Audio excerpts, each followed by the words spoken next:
Hey y'all, did you know that I've done some other book reviews? Go to the search bar, type in book review, and you'll find them easily. Thanks for watching, guys. Hey y'all, and welcome back to Tobacco Leaf Legacies. I'm Cheryl. We're here for another brew and review.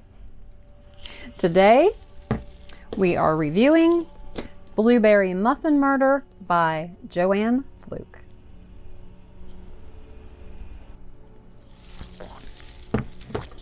Now, I did not know, I'm just going to say this up front, I did not know that they ended up taking these books and making Hallmark movies out of them. So when I mentioned this name and this author, the name of the book and the author's name, some of you may already be familiar with these stories just because there are some Hallmark movies that were made after this. And so I just thought that was very interesting, but we'll go back to that. Okay, so this is the first book that I have read from this author. And if you watched my birthday video, you'll remember that I picked this up at a library sale. This one, Blueberry Muffin Murder. Y'all, I got that for the cover and the name because I'm kind of curious about that. And I think I even say in that video that the reason I picked it up is because it's very eye-catching. I mean, come on, you've got this cute cartoony muffin with this skull in the middle of it, right? But Blueberry Muffin Murder? Okay, I mean, that instantly has your attention, right? So I grabbed it and I'm like, okay, I'm not much of a, crime, solve the murder kind of person as far as books, well, as far as even like movies and stuff, but still caught my attention, read the little synopsis. I'm like, okay, all right, let's check this out. So, all right, to give you a little synopsis here, Hannah Swenson, owner of the Cookie Jar, is also a part-time unofficial crime investigator. And when Connie Mack, a popular TV personality with her own cooking show and boutique store, shows up dead in Hannah's shop, she takes it upon herself to find out who did it. With Connie Mack being an angel on camera, but a devil off camera, the list of suspects is long. Okay, my overall opinion of this book, just that I've not read any of her books before, and mysteries are not usually my thing, but the story was very enjoyable. Okay, this is going to sound weird, but even though it's a murder mystery, it was still, to me, a more lighthearted one. I think maybe sometimes that's why I don't like crime stuff or movie stuff, because sometimes, like some of the TV shows, I don't know, they just get a little too into it. I don't know. I feel like sometimes they're telling people how to do stuff. I mean, do you know what I mean? Anyway, little too much, little too detailed, just for my taste. So this, it doesn't do that. It doesn't go into that kind of detail. So that's what I mean when I say it's a little more lighthearted, or just not lighthearted, just lighter. You know what I mean? It was interesting to read about how she questioned everyone and then tried to put all of the pieces together.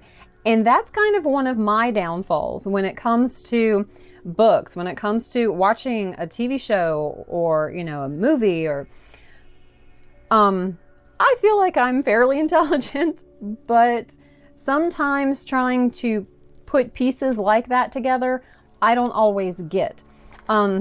Those of you who have seen, you'll laugh, those of you who have seen the Pirates movie, the first pirate movie, when Jack Sparrow takes the coin, the cursed coin, right, and kind of does his little hand thing and hides it.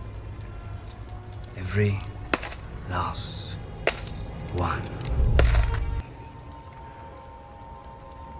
Y'all, it was like 3 or 4 times of me watching that movie before I finally saw what he was doing and what it meant and how it connected. And I mean, that's really not that difficult of a thing, but sometimes I feel like, and I've joked about this with friends, sometimes I feel like when I sit down to, especially to watch something like that, like there's a little part of my brain that just goes, oh, phew, she's occupied. Let's go nap for a while.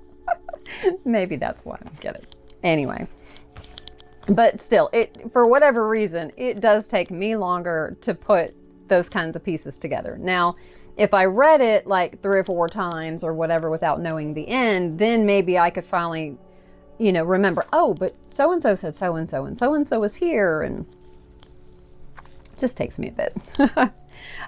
The characters were enjoyable as well, especially the 2 guys that are vying for Hannah's heart, which if you've seen any of the movies on Hallmark, you know exactly what I'm talking about, because there were 2 different guys in her life. Okay, so let's start on the questions. What do you think about the cover? Well, the cover is what caught my attention for sure. I just said that a minute ago. It's so, look at it. It's so bright and so colorful. I have not looked up her other books. I'm assuming they're probably very similar, brightly colored covers. And so, I love it because it got my attention. Is the title an accurate representation of the story? Well, yes and no. Yes, because the main character owns a bake shop. And so because the author always used baked goods in her titles, which I'm not 100% sure why she did that. I know, and I'll mention here later, she's got like a baking history and whatever, so maybe that was just her theme. But, I know that baked goods are in all of the titles. But I'm saying no on the other side of that because blueberry muffins didn't have anything to do with the story. Like, nothing. So I don't really know, especially with her other books having baked goods too. Like, I don't know how she chooses a particular baked good for a story. I assumed with the title, Blueberry Muffin Murder, that somehow blueberry muffins would tie into this. I don't know. Somebody was baking them when they got whacked on the head. I don't know. So yes, in one way it's accurate, and kind of no in another. How original or unique was the story? Well, I've already said I don't read a whole lot of mysteries, so I can't really honestly say how unique it is or not. But I guess being within the baking setting and the fact that the main character is not an actual investigator, I think that part of it makes it interesting. Because you kind of feel like, well, she's like us, she's like the rest of us, just trying to talk to people and trying to get information to see what's going on. So I want to say in that way, it's unique. What did you like best and least? So what I liked best, I liked Hannah's determination best. She's headstrong, she's tenacious, and I absolutely identify with those traits, especially the tenacious one. I am nothing if tenacious. So I liked her determination to get in there, to find the people, and to ask the hard questions to try to get the information that she needed. Also, the recipes are fun. Now, this is something I was not expecting when I got into the book, but they mention, I'm trying to find a page for one, they mention specific recipes in the story that they're making, and she'll provide you that recipe. And so you end up with a book, with a handful of recipes that chances are maybe you haven't tried before. And when I was looking it up, I think in each book, she does the same thing. She gives some recipes in there, and they're not always the same. So I think that's kind of a fun element of this, that obviously you're going to find those in a cookbook. You're not going to find them in a murder mystery book. So I think that that's kind of cool. And she also, I looked this up too, because you know how I'm going to look up stuff. I found out Joanne is a baker, so she's already got a lot of experience there. And the recipes, because I was curious, well, where did the recipes come from? Like, are these ones that she's done or what? So apparently, some were her family's. I believe what I was reading, her grandmother was from Germany. So some of her recipes, some are ones that fans sent in, which I think is kind of fun, and then some of them are Joanne's. What I liked least, well, it kind of goes back to when we were talking about the title. I guess I didn't like the fact that blueberry muffins somehow didn't tie in with the story. Maybe that's just me being silly, but I don't know. I think even on one hand, it would have been kind of fun for it to somehow have been in there. What feelings did the book evoke? It definitely evoked curiosity.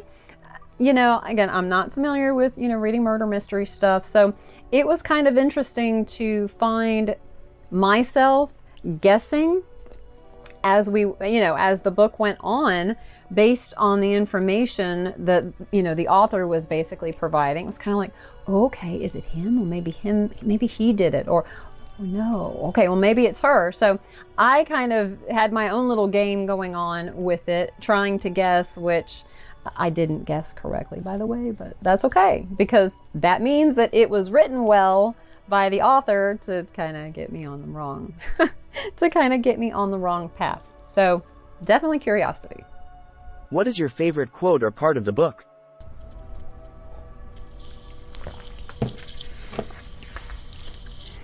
Okay, so my favorite quote is not really a favorite quote exactly. There wasn't necessarily a favorite quote of mine in the book, but what I looked up, I guess what I'll say was kind of my favorite thing to look up, was a Springerly rolling pin.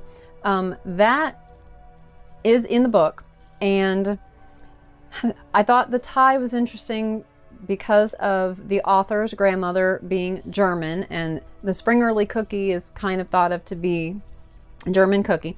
So I looked up on Wikipedia about Springerly, because I've never had one. I'd never heard of it. I didn't really know anything about it. So it's a South German biscuit or cookie with an embossed design made by pressing a mold onto rolled dough and allowing the impression to dry before baking. It has just flour, sugar, egg, and anise, which is like that licorice kind of flavor. The place of origin is Germany, and it says the origin of the cookie can be traced back to at least the 14th century in southwestern Germany and surrounding areas. One of the oldest surviving molds held at the Swiss National Museum in Zurich dates from the 14th century. So maybe not a favorite quote, but definitely kind of my favorite thing to look up in this book and get a little more history about it. From what other character's point of view would you like to read? Well, there is a character in the book. His name was Greg, and I think I would have liked to read a chapter from his point of view. He was an old friend of Hannah's, and he does play a part in the story. He sort of comes out of nowhere, though. He definitely is not a main character.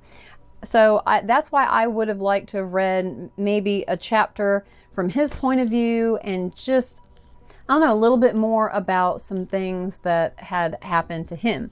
We hear about some of the other supporting characters, I guess I'll call them. We kind of hear a little bit more about them and not so much on him. So I think his point of view would have been cool to read. What do you think was the author's purpose in writing the book? I don't know that Joanne had a main purpose with writing this book. I mean, she's an author, she's a baker, and she obviously has a well-established series, kind of mingling the two as far as her writing and her baking. And so I think this Blueberry Muffin Murder was just another part of that series. Would you read another book from the same author? Yes, absolutely, I would. The story was really good. It was very interesting. It was very enjoyable. Even for someone like me who, murder mystery is not really my kind of thing, but I would absolutely read more of her books. Would you recommend it to others and/or would you read it again? Yes, I would absolutely recommend it, and I don't know necessarily that I would read it again, because maybe one more time to kind of go through and maybe catch, now that I know, the end of the story, maybe to go back and read it one more time and catch some things I didn't catch the first time. I might read it a second time, but that kind of book isn't one that I'm going to go back and read like again and again and again. But I mean, that being said, I would definitely recommend it.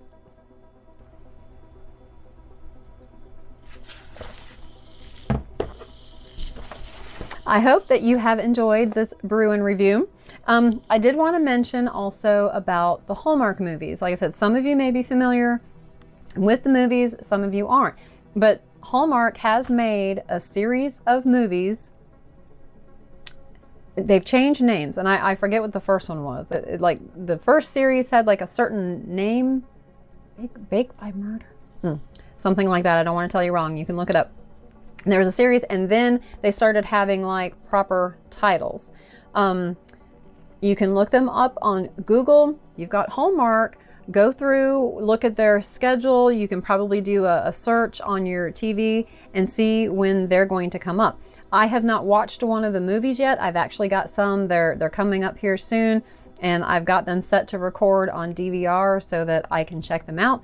And I think that because I've read the book, granted, it's only one, and it's not like it's, the first one, and the story of Hannah kind of continues on through them all, but I feel like reading this one has given me enough of a basis of the characters that I think I'm going to enjoy the movies more, being able to tie it in.